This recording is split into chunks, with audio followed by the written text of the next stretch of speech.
Question 1. In what ways does your media product use, develop, or challenge forms and conventions of real media products? Before we started our production, we carried out research and surveys to collect information on what stereotypical pop-punk conventions are used in current music videos, to give us an insight on what conventions are used to convey the pop-punk genre. Two music videos that I looked into were Everybody Hurts by REM and Bite My Tongue by Yumi at 6.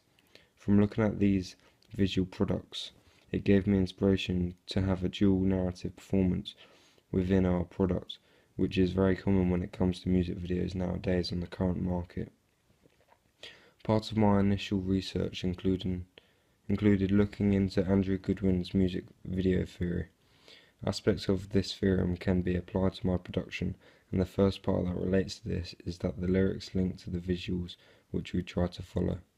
An example of this is when the lyrics "Web from all the spiders" is said whilst we are displaying our protagonist looking between a hedge with cobwebs attached. We also applied the notion of looking within our music video, which links to Laura Mulvey's male gaze theory.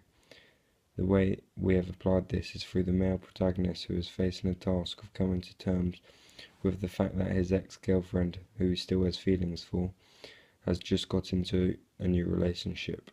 This means that the female character is shown as an object of beauty of which Alex is trying to win over, shown from his perspective.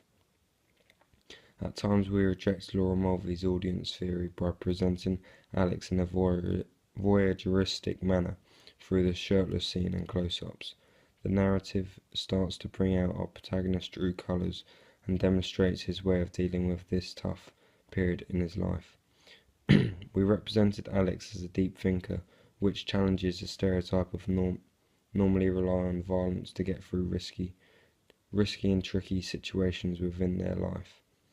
By doing this, we tried to show our demographic a different view on how they could perhaps deal with these types of situations and change their ways in the future. The techniques, stop frame animation and time lapses were used within the production, mainly in the instrumental at the beginning of the video. The style of these techniques is used to show the time passing at a fast pace, often creating an enigma. I also used conventional editing within my music promo, such as montage editing. We decided to use montage editing, which enabled us to display certain shots for a short period, whilst quickly cutting to a shot which links to the narrative. By doing this, it allowed us to vary our shot type.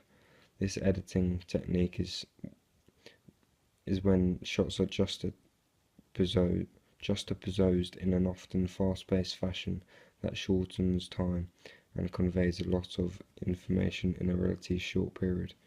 We made cuts and transitions at the end of each lyric, of which the shot was linked to, and this had the tendency to be on the beat, making it look made to a high quality and more sophisticated.